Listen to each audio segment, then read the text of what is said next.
Écoute, le premier point, c'est la victoire du Paris Saint-Germain. Alors, je ne sais pas ce qu'en penseront les supporters du PSG, mais je pense qu'il y a pas mal à analyser parce qu'on est passé par plusieurs états dans ce match. En deux, c'est finalement la défaite de Strasbourg, alors que les Strasbourgeois sont quand même très très intéressants sur cette rencontre.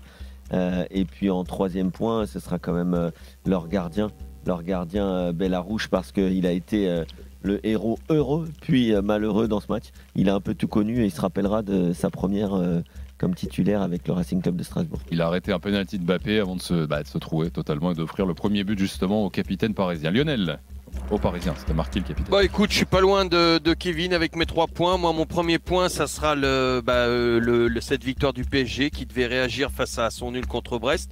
C'est chose faite, grâce surtout à un réalisme. Malgré que le PSG se soit fait bouger, et notamment en seconde période,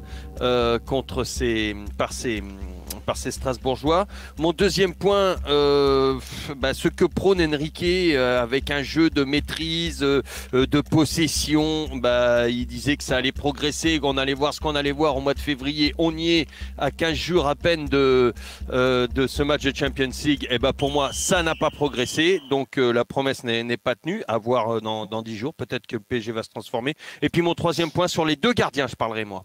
Des 2 gardiens. Ouais, et on va le temps de le faire en plus avec toi ce soir, Lyon, le Paris Saint-Germain.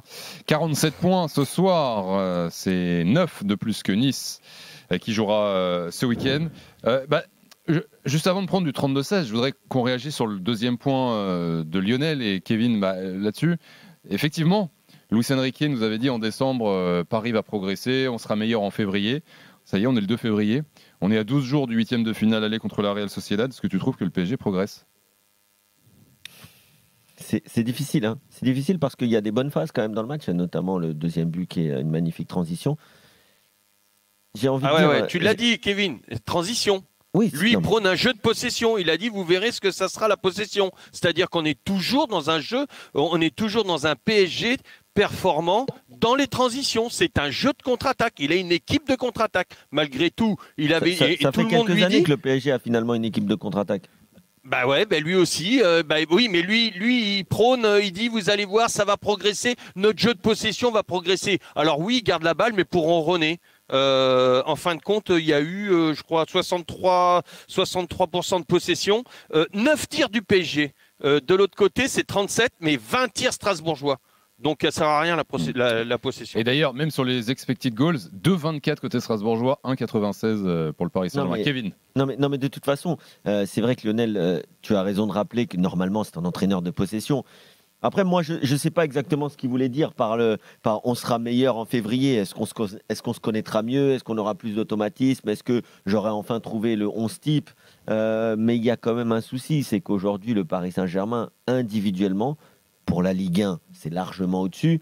Mais pour les échéances et même pour une domination, même dans un match contre Strasbourg, qui est quand même une belle équipe avec des jeunes qui courent, qui mettent de l'énergie, contre Brest, qui a fait un excellent match, tu te rends compte que ça suffit, mais c'est juste. Contre Brest, ça n'a pas suffi, mais là, contre Strasbourg, c'est juste. Donc tu peux te dire que contre la Real Sociedad, qui, avec tout le respect que j'ai pour toutes les équipes de Ligue 1, la Real Sociedad, c'est quand même un ton au-dessus. Il n'y a pas la Real Sociedad en Ligue 1. Peut-être Monaco quand ils ont tout le monde au complet, peut-être. Mais sinon, je ne suis pas sûr que les autres équipes soient du niveau de la Real Sociedad, en tout cas de cette saison. Donc on va voir, c'est un bon test pour le PSG. Le PSG est favori. Mais c'est sûr que si le PSG continue de nous sortir des prestations, je ne sais pas si on peut dire insipides, parce qu'il y a quand même 2-3 trucs qui sont bien, mais des prestations, disons, moyens, c'est difficile pour moi de les attendre au plus haut niveau dans leur échéance qui arrive dans 10 jours en Ligue des Champions. Parce que finalement, ce qu'il y a ce soir, il y a l'efficacité offensive et avec les talents offensifs. Mais ils concèdent beaucoup d'occasions. C'est énorme. C'est énorme tout ce qu'ils concèdent. Défensivement, ils sont pris ce soir par la vitesse des Strasbourgeois, notamment Bakwa. Il n'y a aucune maîtrise parce que c'était ça aussi Luis Enrique à la base. Ce soir, c'est toujours pareil. J'ai l'expression de Daniel, je ne sais pas ce que tu en penses, Lionel, de Géo trouve tout. Ouais. Mais tu as quand même Carlos Soler arrière droit. Donc il y a un moment, quand tu as Carlos Soler arrière droit, même si des fois, tu as Zaïre Emery qui va dépanner, qui fait un peu de compensation. Mais à partir du moment où tu as Beraldo, bon joueur, je pense qu'il a des qualités, mais ça reste un jeune joueur. Je veux dire, là, t'es quand même avec des joueurs. Moi, tu m'aurais dit Beraldo et Solaire qui jouent dans la défense du PSG, même face à une équipe de Strasbourg où t'as quand même des mecs, Dylan Bakwa, ça court. Ouais. Mais justement, ça va vers l'avant. Qui marque sur le deuxième but, c'est Solaire qui est pas dessus. Est-ce que c'est pas le match ce soir pour se dire, t'auras essayé avec Solaire, maximum, mais bon. Ouais, après tu peux mettre. Alors il met Solaire tout simplement par rapport à son animation. C'est par rapport à son animation offensive, bien sûr, et donc ça lui permet, en mettant un milieu, de le faire rentrer dans le milieu et parfois de s'écarter.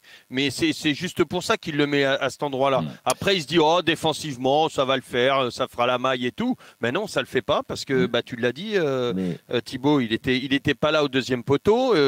Aujourd'hui, tiens, ça sera mon troisième point, les deux gardiens. C'est là où Donnarumma a progressé par rapport à l'année dernière. C'est encore le meilleur parisien, non? Ce soir. Oh, il a été bon. Moi, j'ai bien aimé aussi Ugarte qui a fait beaucoup de boulot. J'ai beaucoup aimé aussi Ugarte. On le voit pas beaucoup, mais franchement, il fait un taf excellent. Mais là, là où il a progressé, c'est que l'année dernière, la même occasion à la première minute que concède le PSG, c'était 1-0 pour l'adversaire. Et après, au bout de 1-0 ou 2-0 pour l'adversaire, il se mettait Donnarumma à faire des parades et à sauver son équipe. Et on disait tout le temps, il a quand même sauvé beaucoup. Non, les parades importantes, ce sont celles-ci. Et là, cette année, rien à lui reprocher. Par contre, il y a un truc qu'on a souvent dit, je pense à raison, mais en tout cas, sur les 2 derniers matchs de Ligue 1, c'est pas du tout le cas. J'ai envie de même te dire, si on rajoute le match de Lens depuis la trêve, on peut pas dire que là, la Ligue 1, ou en tout cas les équipes de Ligue 1 n'essayent pas de challenger le Paris Saint-Germain. Ouais. Là, pour le coup, les équipes, elles jouent, elles mettent pas le bus, ça prend des transitions, ça prend des buts. Donc là, alors certes, je pense qu'il n'y a pas d'équipe, comme je viens de le dire, au niveau de la Real Sociedad, mais quand même, tu vois des équipes de Ligue 1 qui ne se laissent pas faire, qui jouent et qui posent des difficultés au Paris Saint-Germain. Ils ne pourront pas dire que s'il leur arrive une mésaventure dans quelques semaines, ils ne pourront pas dire que c'est la Ligue 1 qui ne leur a pas permis de se jauger et de se tester. Parce que là, il y a quand même beaucoup moins d'écart qu'à une certaine époque. Qu'est-ce que tu retiens de la performance ce soir? Je demandais tout à l'heure, est-ce que tu vois ton équipe progresser? En fait, je pose la question, mais pour moi, ça régresse. C'était mieux il y a quelques mois le PSG. Moi, ce que je retiens surtout, c'est qu'on a un coach depuis des semaines qui nous dit qu'il veut la maîtrise du jeu, il veut jouer collectif. Et moi, ce que je retiens du match de ce soir et des matchs précédents, c'est qu'on a une équipe qui brille par fulgurance en fin de compte. Et c'est à chaque fois des qualités individuelles qui ressortent. Mais vu que individuellement les joueurs sont moins bons que les années précédentes, on est sur des matchs moyens et sur des performances franchement qui font pas plaisir à regarder, tu vois. Je suis d'accord avec ça. C'est pour ça que je disais tout à l'heure que je pense aussi que la Ligue 1, quand même, en tout cas les clubs challenge un peu plus le Paris Saint-Germain. Je sais pas ce que tu en penses. Mais c'est vrai que le PSG, après, c'est pas facile. Hein. T'as fait une grosse reconstruction. Moi, j'oublie pas. Il y a un nouveau projet qui s'est mis en place. Bon, après, on va attendre de savoir si Kylian Mbappé sera dans ce projet à l'avenir. Mais en tout cas, il y a quand même pas mal de nouveaux joueurs. Mais en fait, individuellement, tu as moins de talent. Donc le collectif, c'est bien beau, mais le collectif, ça met du temps à se mettre en place. Donc forcément, tu as moins de talent individuel pour faire le coup. Je trouve qu'on était meilleur en première partie de saison. Et au fil des matchs, comme si les joueurs ils décrochaient un petit peu. Après, attention, les équipes, elles t'analysent. La gueule, je sais pas, peut-être que c'est moi, mais je vois des visages un peu plus fermés. Les gars, ils font moins les efforts, ils ont moins la hargne. En début de saison, on disait, bon, le collectif est un peu brouillon, mais au moins, il y a un état d'esprit. Les gars, ils se tuent sur le terrain. Là, aujourd'hui, c'est compliqué. Après, attention, parce que les équipes, elles t'analysent. Hein. On entendait cette semaine sur RMC Eric Roy qui disait que il savait un peu comment mettre en difficulté en fonction de la composition d'équipe, jouer dans le dos notamment du latéral droit qui monte beaucoup. Voilà. Il n'y avait pas donc Hakimi qui a été éliminé et tout, et du Maroc est toujours parvenu. Il met Solaire ou Zahir Emery, c'est pas Hakimi. Donc on est sur une tactique différente. Et même franchement là, faut voir les 20 dernières minutes du match, on n'arrive pas à ressortir un ballon. On n'est pas une seule fois dans leur camp. C'est fou quand même. Et enfin moi personnellement je joue au football en amateur. Mon coach quand il voit qu'on n'arrive pas à ressortir, il nous dit les gars, essayez de casser des lignes, on a des joueurs rapides devant, essayez de passer par-dessus les défenseurs. Nous on a Mbappé, on a mais tu l'as vu, t'as vu Enrique en première mi-temps, justement, il a piqué une colère parce que les joueurs ont fait ça. Je crois que c'est Marquinhos qui a tenté une relance en sautant une ligne, qui est allé trouver Colomwani sur le côté gauche. Oh, il s'est levé comme un fou en disant prenez votre temps, prenez votre temps, prenez votre temps. C'est-à-dire, et je suis parfaitement d'accord avec ce que tu dis, mais quand les joueurs, en fin de compte, jouent naturellement et eux sentent le jeu parce qu'ils se sentent en difficulté pour ressortir les ballons, tu as parfaitement raison, les ballons ressortent pas si facilement que ça. Donc les joueurs, ils n'ont pas envie de se mettre en difficulté, ils sautent les lignes, l'entraîneur te dit non, ne sautez pas les lignes, continuez de jouer, prenez des risques derrière et tout. Je suis d'accord avec Daniel, moi je vous écoute souvent, Daniel il dit que Enrique il est têtu, il est enfermé dans ses dogmes, et moi je trouve que c'est la vérité. Tu es obligé de t'adapter à ton équipe, tu es obligé de t'adapter à ton effectif, et je trouve qu'il ne le fait pas. Il veut trop imposer certaines règles pendant les matchs, et malheureusement ça nous dessert. Là je suis désolé, mais Ugarte il n'a pas la qualité de ressortie de balle d'un Verratti. Verratti, voilà, il est plus là, tant pis, il a fait son époque, il est parti je pense pour des bonnes raisons, mais factuellement, on a des joueurs qui sont moins bons. Mais même là, tu regardes le milieu de terrain, Ugarte, tu avais à côté Zahir Emery, et parce qu'on a beaucoup parlé de Soler, et il y avait Fabien Ruiz qui était titulaire aussi. Bon, bah, c'est pareil, Fabien Ruiz. Il n'a pas été nul quand même. Non, il n'a pas été nul, il a fait des bonnes choses. Mais. C'est lui qui t'amène le deuxième but avec une passe quand même géniale. Ruiz, c'est lui qui te ressort le ballon. Hein. Non, mais ça sauve son match. Balle, Ruiz, mais dans le comparatif du poste où il est l'équivalent à droite d'ailleurs de Warren Zahir Emery qui était à gauche ce soir, il prend une claque encore. Quoi. Ouais, non, mais on est d'accord. Moi, je trouve que voilà, je ne sais pas où on va. On joue contre la Real Sociedad dans peu de temps. On a un collectif qui est bas de gamme et encore une fois, comme je vous le dis, on brille par des fulgurances, par des individualités, par des contres ou alors des coups du sort comme ce soir. Et je crois pas que ce soit la ligne directive d'Enrique. C'est pas ce qu'on nous a vendu en tout cas. On nous a vendu un collectif et aujourd'hui on le retrouve pas. On retrouve des individualités, mais qui sont tout de même moins belles que celles qu'on avait avant. Et on rappelle que Dembélé blessé et Barcola suspendu ce soir aussi. Voilà. Oui, mais enfin, ce sont des attaquants. Ce ne sont pas eux qui sont les maîtres du jeu quand ils ont la balle. Eux, ils sont là pour finir. Ils ne sont pas là pour avoir la maîtrise. Ils sont là pour créer du déséquilibre dans les 30 derniers mètres et finir les actions. Bien sûr. Mais avant et les déséquilibres. Ouais, et les déséquilibres. Alors à chaque fois, quand ils sont atteints, c'est déséquilibre, c'est sur des actions, des fulgurances individuelles. Encore une fois, sur un côté notamment, soit avec Dembélé, soit avec Barcola qui arrive sur le côté. Mais ce sont pas des décalages. Regarde aujourd'hui, j'ai regardé toutes les attaques placées du PSG. Aucune occasion. Aucun décalage avec un surnombre en faisant. Ils ont attaqué beaucoup côté droit. Ils n'ont jamais trouvé à un moment donné. Va vite de l'autre côté, trouver le déséquilibre à gauche. Je vous coupe, on va écouter Luis Enrique en direct de la Méno. Luis Enrique qui vient de s'installer en conférence de presse sur RMC. Mais bon, on commence le match 2-0 et après l'adversaire n'a plus rien à perdre. Alors, ils ont décidé de nous presser homme à homme. On va écouter une deuxième. Et je pense que mon équipe a fait un bon match. On a eu une mentalité très positive. Quand il faut défendre, quand il faut savoir défendre, on doit défendre. Et l'objectif, c'est celui-là, c'est de jouer au football. Donc, je crois que notre objectif est aussi de contrôler les matchs.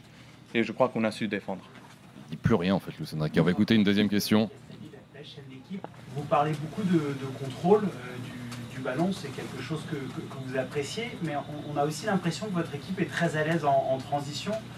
Le but d'Asensio vient comme ça, les buts aussi face à Lens étaient dans ce style-là. Est-ce que c'est un registre aussi que vous aimez et est-ce que vous trouvez votre équipe performante dans ce domaine-là? Merci. Habla mucho de control, pero vemos que en los partidos su equipo. Luis Enrique se fait traduire la question. Et Kevin Diaz sera Luis Enrique dans un instant pour la réponse en direct sur RMC. Fueron así. ¿Está contento con el rendimiento del equipo en este registro? Lo importante en el fútbol es dominar todos los registros. L'important dans le foot, c'est de dominer tous les registres. Dominer un partido es marcar más goles que el rival y tener el balón en el campo. Dominer une partie, c'est avoir plus le ballon et marquer plus de buts que l'adversaire. Si te presiona en tu propio campo, el espacio está a su espalda. Tener jugadores como tenemos nosotros para aprovechar esos espacios es importante. Avec les joueurs qu'on a, on peut profiter des espaces. Los partidos, no hay otro. Et c'est comme ça que tu domines la partie. C'est comme ça que tu domines la partie. Voilà pour Luis Enrique, traduit par Kevin Diaz ce soir en direct sur RMC. Bon, il il trouve que le PSG a fait un bon match. De toute façon, il n'a pas envie de répondre. Oui, voilà. Nous, on a les images. Alors, il est moins. Tu sais, des fois, il est vraiment. Et des fois, il a l'air vénère. Là, bon, juste le saoulé, quoi, on va dire. Ces réponses, de toute façon, elles sont pas dans la pédagogie, quoi. Voilà, il répond de but en blanc, il n'y a pas d'explication. On a des joueurs, on a dominé l'adversaire, on a marqué un but de plus. Merci, au revoir. Je remercie Johan d'avoir été là au 32-16. Merci Johan, à bientôt. Merci beaucoup les gars, bonne soirée. À bientôt. Salut. Bye bye. Ouais, Lionel. Ouais, si tu me parles d'une équipe qui a fait un bon match, personnellement, ça sera peut-être ta transition. Mais pour moi, Strasbourg a fait un bon match malgré la défaite. Ça a quand même été un match assez convaincant. Hein. Ils ont créé beaucoup d'occasions. Et des Strasbourgeois qui ont poussé dans la dernière demi-heure, qui auraient peut-être mérité de revenir. On a donné les stats tout à l'heure. Plus de tirs côté strasbourgeois, expected goal supérieur. Lucas, supporter strasbourgeois, nous appelle au 32-16. Salut Lucas. Salut, merci de me recevoir. Avec grand plaisir, merci de nous appeler. T'étais à la Méno, toi, ce soir? Ouais, tout à fait. Je rentre là, pour tout vous dire, je suis en train de rentrer à pied chez moi, tranquillement. Ok, mais t'habites à combien de temps de la Méno? Pas très loin. Il me dit un petit quart d'heure, 20 minutes à pied, grand max. C'est bon ça quand même. Est-ce que quand t'as choisi ton appart ou ta maison, tu t'es dit je vais me mettre volontairement pas loin de la Méno? Un peu, j'avoue. Bon. Lucas, est-ce que tu rentres à la maison avec des regrets dans la tête? Ouais, alors, oui et non. C'est-à-dire, moi, ce que j'ai vu ce soir, ça m'a plu. Mais j'aimerais le voir dans tous les matchs, pas que contre le PSG. Je trouve que... en ce moment, tu le voyais pas mal, non?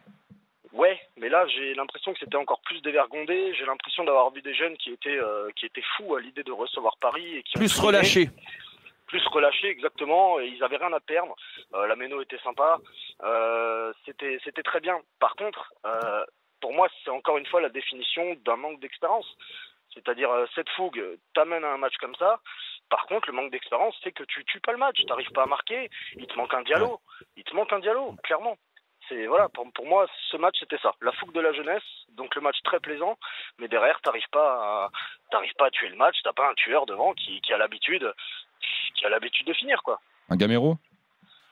Ouais, Gamero seul en pointe, ça a pas fait ses preuves. Moi, je reviens plutôt sur Diallo. Je disais au standard que je voulais pas revenir sur Blouko parce qu'on en a déjà parlé. Et puis, un peu comme Benoît hier, j'aurais été dépité à l'antenne. Mais bon, vous avez une équipe correcte quand même. Ouais, là contre Paris. Maintenant, j'attends de voir contre Lens. À Lens, c'est pas pareil. Il y a la Coupe de France déjà, Le Havre, mercredi. Ouais, on mise pas mal dessus. J'avoue qu'on mise pas mal dessus parce que... alors, même pas pour la gagner, mais je veux dire pour un peu vibrer, parce qu'on sait qu'a priori, le championnat, bon, on espère ne pas être dans la balance en bas. A priori, plus haut, ça va être compliqué. Donc voilà. Ce soir, Strasbourg a 25 points, 10e avec 25 points. Tu vois, Lyon, 16e et barragiste, c'est 16 points. Donc c'est vrai que pour le moment, tu as un petit matelas quand même, quoi. Ouais, et encore, je regarde pas trop Lyon, pour être franc. J'ai bon espoir qu'avec leur mercato, enfin, bon espoir pour eux qu'avec leur mercato, ça aille plus haut, mais... Là, en termes de mercato, j'ai entendu parler d'une bonne rôle. On s'attendait à quoi de plus du côté de Strasbourg? En fait, t'as déjà pas perdu Cels, en fait, et encore moins le dernier jour. Le fait de perdre Cels, ouais. Et encore moins le dernier jour, en fait. Benoît en parlait aussi hier. La dernière fois, c'était Bellegarde, dernier jour du mercato. Ouais, avant, c'était Thomasson. Enfin, on peut refaire la colonne vertébrale de l'équipe. Il y avait Cels, Djikou, Sanson, on a tendance à l'oublier, Thomasson, Diallo, Bellegarde. Mais tu perds ça en un an. Et à la place, tu mets... alors, Bakwa, il est super. Mwanga, il est plutôt bon.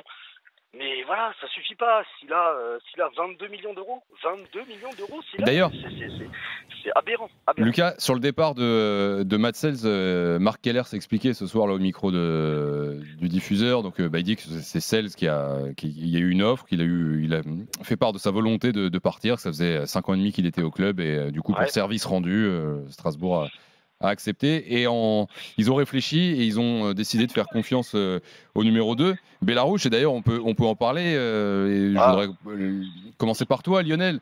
Son premier match en Ligue 1 ce soir, Bellarouche. Au bout de 6 minutes, il arrête un penalty de Kylian Mbappé. Un vrai arrêt. Un vrai arrêt, franchement impressionnant. Et malheureusement pour lui, sur l'ouverture du score, sur une passe en retrait, il rate son contrôle. Et puis derrière, au lieu de bien dégager, il dégage sur Asensio qui peut donner la balle à Mbappé et qui marque dans le but. Comment tu juges cette première, Lionel ? Il a tout connu.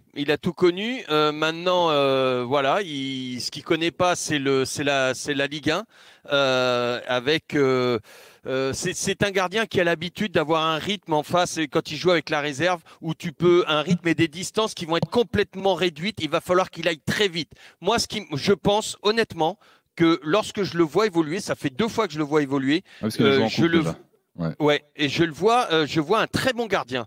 Maintenant, il va faire des bêtises. Voilà, ça relance, ça bévue, il a poussé son ballon un petit peu loin. Bah ça passe quand tu le pousses comme ça à 1 mètre, ça passe avec la réserve, ça passe pas avec la Ligue 1 parce que ça va plus vite, plus haut, plus fort. Donc des bêtises, il va en faire. Il n'y a pas de souci.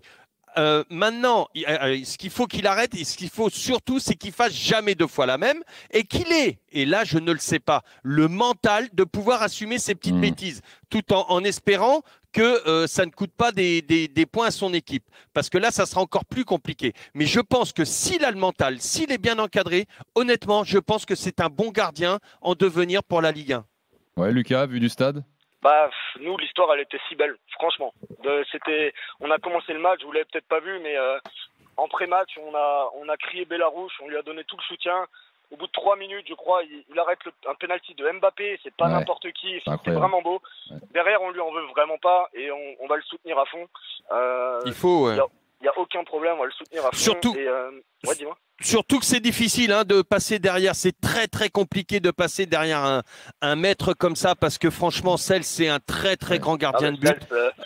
C'est le faire. Il fera pas oublier. Il fera jamais oublier Sels. Maintenant, il faut qu'il écrive son histoire avec Strasbourg, avec l'équipe qui cherche pas à faire oublier Sels parce que Sels il sera jamais oublié par les Strasbourgeois. Tiens, on me dit dans le chat de la chaîne YouTube, il y a Idir qui rappelle que Chevalier à Lille a commencé comme ça et qu'il est devenu très bon. C'est vrai qu'on se souvient, il avait fait des bonnes perfs, il y a eu quelques boulettes au début. Ouais. Mais c'est obligé, c'est obligé. Tu sais ce qui m'a le plus plu presque dans son match, bien sûr avec le penalty, c'est la relance qu'il fait.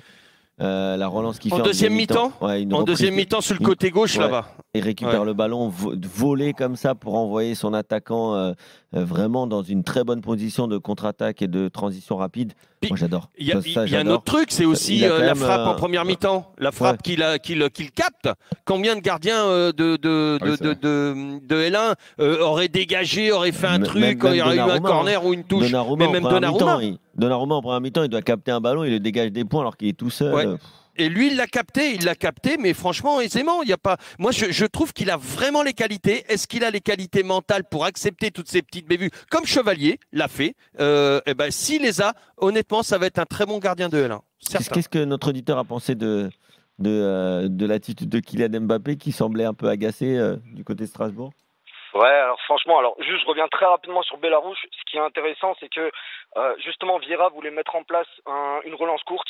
Celle, c'était pas son aise. Et là, je pense que Vieira est satisfait d'avoir un gardien qui sait jouer au pied. Ouais. Maintenant, pour revenir sur Mbappé, nous, c'est secondaire. Le stade l'a sifflé. Au final, on l'aime. On sait très bien. C'est comme à Lens, il a été ovationné. Nous, on n'arrive pas à ovationner quelqu'un qui marque. Très franchement, on a du mal. Mais voilà, on a pas mal pris. Ça, c'est le jeu. C'est le foot et on l'adore tous quand même. Même si aujourd'hui, il était dans le camp en face. Merci Lucas d'avoir été là. Ouais, je peux faire une petite dédicace, les gars? Mais évidemment, mon gars. Alors, petite dédicace à toute la team MPG. Pilou, Samuel, Mathias, Charles et tous les autres, ils se reconnaîtront. T'as qui devant? C'est Lucas. Pardon? T'as qui devant dans ton équipe MPG? À l'heure actuelle, là, la dernière ligue, c'est un peu la merde, pour être franc. J'ai Darami. Oh là là. Pas fou, quoi. Ouais. Je mise tout sur la défense à 5 et le Zaya. Bon. Bon courage. On rappelle que pour ceux qui connaissent pas le jeu, c'est un bonus, le Zaya. Voilà, rien de plus. Salut génial, Lucas. À bientôt. Merci d'avoir été là. Bye bye. Salut, Louis également nous appelle au 32-16. Il était aussi à la Méno. Salut Louis. Ouais, salut l'équipe. Merci de me recevoir également. Avec grand plaisir. Est-ce que toi aussi tu es en train de rentrer chez toi? Ouais, c'est ça. Je suis dans la voiture. Mon père est au volant. Ah. Bon, salut le padré.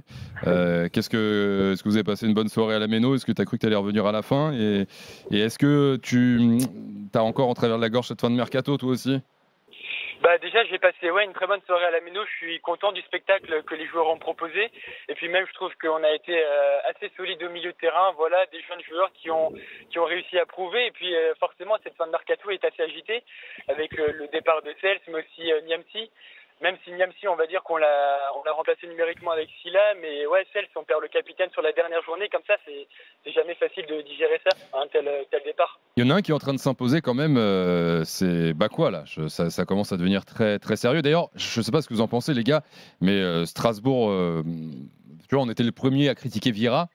Mais on commence à voir quelque chose, je trouve. Je n'étais pas le. Oui, c'est vrai que tu le défendais. Pas à critiquer Vieira. Non, je crois que c'est surtout le Lionel. Non, je plaisante. J'étais là aussi. Non, si, c'est vrai. Moi, ce que j'aime pas. On sent en fait ce jeu de transition qui se met en place et offensivement, je trouve que ça commence à devenir très intéressant. Et ben voilà, voilà ce que j'aime pas moi, chez Pat. Justement, vas-y Kevin. Non, j'allais dire, il y a quand même de la qualité, hein, même si je peux comprendre tout à fait les supporters de Strasbourg qui voient quand même beaucoup de jeunes joueurs, des prospects comme ça arriver en mode post-formation, en mode multipropriété. Vous avez qu'à faire grandir nos jeunes pousses.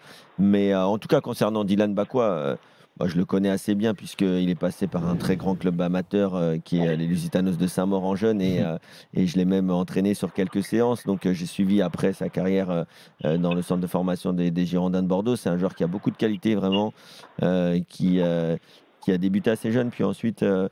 il a une bonne VMA, j'ai l'impression qu'il a une belle PMA, non ? Ah ouais, il me semble assez puissant. VMA, ouais. Angelo, il met un super passe ouais, aussi. Il y a quand même des joueurs de talent dans cette équipe. Louis, est-ce que tu veux rajouter quelque chose ? Bah ouais, Bakwa il monte en puissance et c'est vraiment impressionnant quand on compare peut-être au début de saison où il était encore assez discret. Et là on voit qu'il s'affirme vraiment au sein de l'effectif et puis il prend des initiatives aussi, c'est super important. Avec de l'autre côté également Angelo qui s'affirme, bon même s'il fait toujours ces mêmes dribbles à rentrer vers l'intérieur, c'est dommage, il se met plusieurs fois en position de frappe. Et il fait entre le ballon. Bon, après, c'est ce qui amène le premier but, évidemment, mais on aimerait peut-être le voir un peu plus encore, tu sais, passer à l'action et vraiment frapper au but, tu vois, tenter sa chance. Mais Bakwa, je suis vraiment super satisfait du rendement qu'il propose en cette deuxième partie de saison et je pense qu'on aura vraiment besoin de lui. Merci Louis. Merci beaucoup, passez une bonne soirée. Salut Louis. Bonne soirée, bon retour, à bientôt dans l'after sur RMC. Bye bye. Walio. Ouais, ce que je voulais dire par rapport à Pat Vieira, c'est que je trouve qu'il progresse dans son management. Je trouve qu'il fait preuve de plus d'adaptation, ce qui est une preuve d'intelligence dans son management et dans sa façon de voir. C'est-à-dire qu'au début, je trouvais qu'il avait son concept de jeu. Il jouait un peu comme il jouait. Il voulait faire jouer son équipe un peu comme lui, il a évolué dans sa carrière avec ses principes de jeu. Mais le problème, c'est qu'il n'a pas les mêmes joueurs autour de lui. Et il n'a plus les mêmes joueurs à manager maintenant. Et donc, il prenait un jeu de possession qui mettait souvent, et des sorties de balles courtes, qui mettait souvent son équipe en difficulté. Là, c'est moins le cas maintenant. C'est la deuxième passe D de la soirée de Charbonnier pour Gio Grande, puisqu'on écoute Patrick Vieira en direct à la Méno. C'est beaucoup de choses au niveau émotionnel, on va dire, pour un jeune gardien de but. Mais les moments qu'il a vécu aujourd'hui, des bons comme des mauvais, vont l'aider à se construire. Et j'ai aucun doute qu'il a vraiment tout le talent qu'il faut pour être un très bon gardien de Ligue 1. Est-ce qu'il a fallu le remettre un peu dedans Non. Il a le caractère, la personnalité qu'il faut. On n'a pas parlé du but, on a seulement parlé un peu des positionnements des deux centraux quand lui il a le ballon. Mais on n'a pas parlé de ce but parce qu'on le connaît, on connaît son caractère, on connaît sa personnalité. Et on s'est concentré sur cette deuxième période. Et voilà, c'est rassurant ce qu'il dit sur Bellarouge, Patrick Vieira, micro de Sébastien Ruffet en direct de la Méno. C'est exactement ce que je t'ai dit. Moi, ce qui m'embête un tout petit peu sur sa relance, et ça vient aussi du gardien de but et de l'entraîneur du gardien de but, et il doit en parler avec Patrick Vieira. Quand la balle vient de gauche, que c'est comme ça une passe en retrait, la première chose que tu dois faire, c'est le mec à droite, il doit être prêt à recevoir la balle. On rejoue pas le côté gauche, on rejoue pas du même côté.